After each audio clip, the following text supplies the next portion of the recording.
Hello students, welcome in the About the Exam series, and today we will discuss how to prepare the exams. So I'll give you some points how to start and how to prepare the exams. There are some mistakes or there we have some gaps in preparation. So just today in discussion we'll how to fill that one. That's we'll discuss about that. And then it is useful for every types of exam. Especially I'm discussing about JEE NEET exams. But ये सभी के लिए ठीक रहेगा. So you can think about that and follow it. अच्छा, if there is some problems about that how to prepare and all those things, जो भी doubts अगर आपके पास है तो आप हमारे साथ बात कर सकते हैं. हमारा ईमेल एड्रेस यहाँ पे है, हमारा links message all those things are given here. So you can talk to me, you can message me, I will talk to you. So whatever the doubts you have I will completely try to sort out that. ठीक है.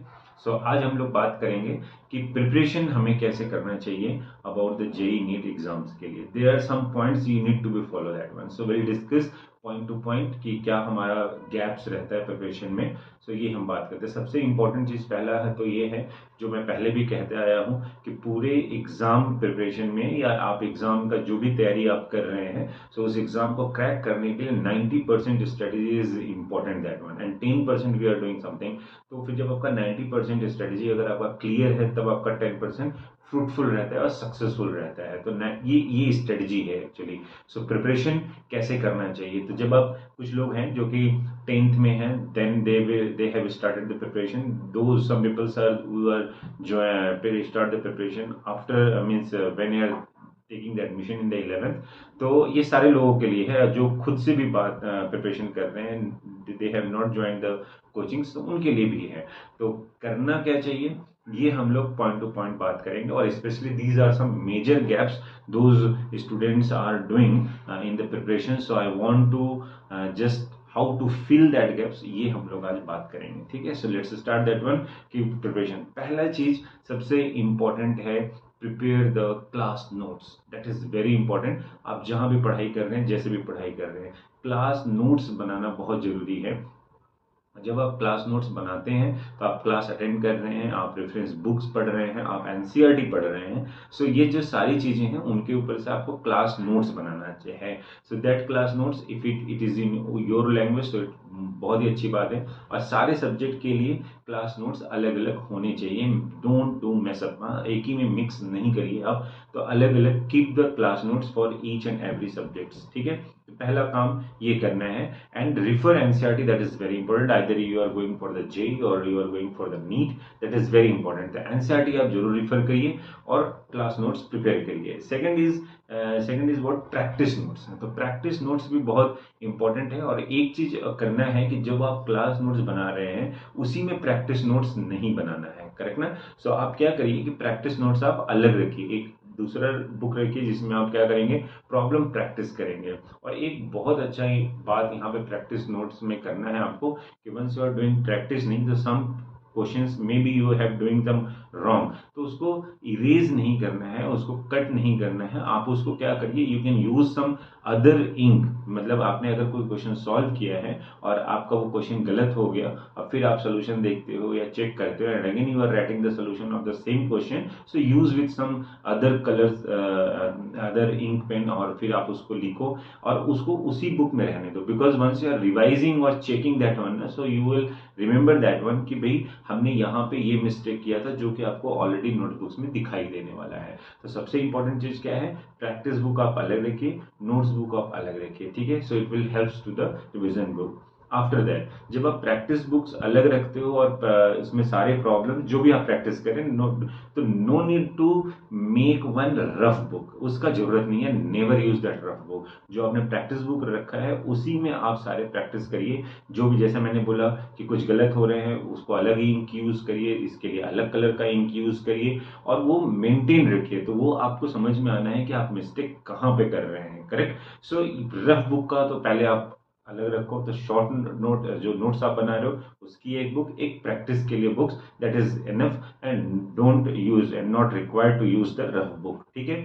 दूसरा या next important is what कि आप every 7 days में चीजों का revision होना बहुत जरूरी है, एवरी 7 डेज नहीं तो आप जब भी स्टार्ट करते हो चैप्टर फिनिश करते हो तो प्लस माइनस 7 डेज जो भी आपको लग रहा है वैसा आप प्रिपेयर करके क्या करेंगे 7 डेज में रिवीजन होना, विद इन 7 डेज में रिवीजन होना बहुत इंपॉर्टेंट है। और फिर अच्छा 7 days then a one more important thing is what, solve example check करना। तो आपके बुक्स में जो भी सॉल्व एग्जांपल हैं या फिर आप कहीं से भी जो सॉल्व एग्जांपल देख रहे हैं उन सॉल्व एग्जांपल का solution step by step check करना is very important for the some exams like JEE और नेट, क्योंकि ये एग्जाम्स कैसा है जितना हार्ड दिखता है उतना सरल भी है। So how you are approaching that one, that is very important. तो जो सॉल्व एग्जांपल है उनके स्टेप बाय स्टेप्स देखने हैं, उनको ब्रेक करने हैं, उनके कंसेप्ट चेक करने हैं, then you can apply some other way, means other problems में आप उसको यूज कर सकते हो। So that is very important कि सॉल्यूशंस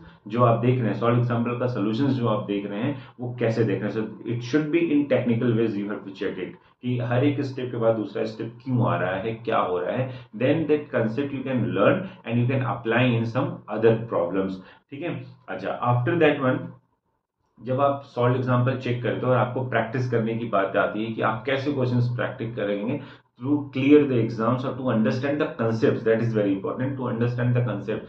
तो मेरा सजेशन ये रहेगा कि after completing the chapter you have to solve the 50 to 70 MCQs on that topics. ठीक है, तो आप पहले ही क्या करेंगे, डिस्क्रिप्टिव क्वेश्चन पे नहीं जाना है। जैसे कि आप अगर एनसीईआरटी फॉलो कर रहे हैं तो उसके पीछे क्या है, सब्जेक्टिव क्वेश्चन ज्यादा है, डिस्क्रिप्टिव क्वेश्चन ज्यादा है। So don't do that one कि after completing the chapter just jump to the solve the NCERT's back question and later will solve the MCQs and all those things. तो नहीं, ऐसा नहीं करना है। पहले आप क्या करेंगे, जैसे ही आपका चैप्टर खत्म होता है आप क्या करना है, आपको छोटे छोटे एग्जाम्पल्स जो एमसीक्यूज के फॉर्म में होंगे at least 50 to 70 MCQs you need to be solve it और चेक इट कि भाई क्या वेयर इज योर स्टेटस, मतलब आप कितने पानी में हैं, ये आप जरूर देख चेक करिए। तो ये जो 50 60 क्वेश्चन है तो ये आपको बताएंगे फॉर्मूला कैसे यूज हो रहा है, कंसेप्ट कैसे यूज हो रहा है। तो ये आप एमसीक्यूज पहले सॉल्व करेंगे और फिर उसके बाद लास्ट में आप क्या करेंगे, फिर आप सब्जेक्टिव क्वेश्चंस की तरफ जाइए जो एनसीईआरटी है, फिर उस डिस्क्रिप्टिव क्वेश्चंस को देखिए and at last you need to be solve और चेक द